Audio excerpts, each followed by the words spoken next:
Sports now with retired Brigadier General Mark Kimmitt. He spent 9 years as the military assistant to the NATO commander in Belgium, and he led U.S. forces in Germany. He joins us now from Washington. Mark, good to see you. Hi, Michelle. How are you? I'm great, thanks. Okay, so for years we have heard NATO publicly and constantly stress it is a defensive organization. It means no threat to Russia. Now, after Russia invaded Ukraine, it says, okay, Russia's not any kind of strategic partner. It is, in fact, a direct threat to NATO and what it stands for. One could say it's about time that NATO said that. No, I think that's right, but I think that everybody's understood that since 1947 in the founding of NATO. The old joke is the purpose of NATO is to keep the Americans in, the Russians out, and the Germans down. So there's never been a surprise that Russia remains major adversary of NATO, and that's their core mission. And what we've been doing over the years in places such as Bosnia and Kosovo and other operations are incidental. But this gets us back to our core mission: defend against Russia. Yeah, stated plainly. Okay, so one of the headlines coming out of this initially is that the number of high readiness forces is going to increase sixfold to about 300,000 troops. That's a huge number. But help us understand what exactly these troops are going to do. And by announcing that, does that then put Russia on an even more defensive, or we should say aggressive footing?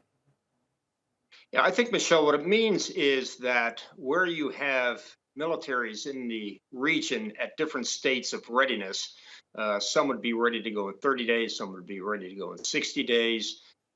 Unlike the American Army, where all troops are ready to move out at any time, Europe has now said we need to keep about 300,000 together and ready and training and conducting maneuvers at all times, rather than wait for a threat to emerge and then take the 30 to 60 days it requires to train them.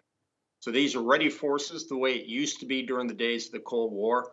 I personally think that's about the right number for now. It may need to go up or down as the case may be over the years to come.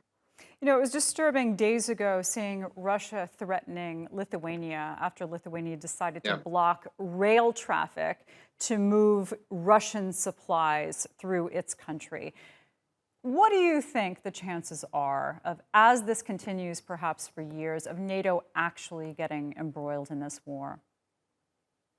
Well, we certainly hope it doesn't, but I think as the Ukraine operation continues, the Russians' capability is getting less and less. They are probably half as effective as they were and half as large as they were 4 months ago. Their production capacity is not keeping up. They're having a hard time defeating Ukraine. There's no way in my mind that they could defeat NATO right now unless they resort to nuclear weapons. So that's the choice that Russia has in the near term. If it wants to attack NATO, it has to do it with depleted forces, or it has to use tactical nuclear weapons. All right, Mark Kimmitt, excellent to get your insights on this. Thank you.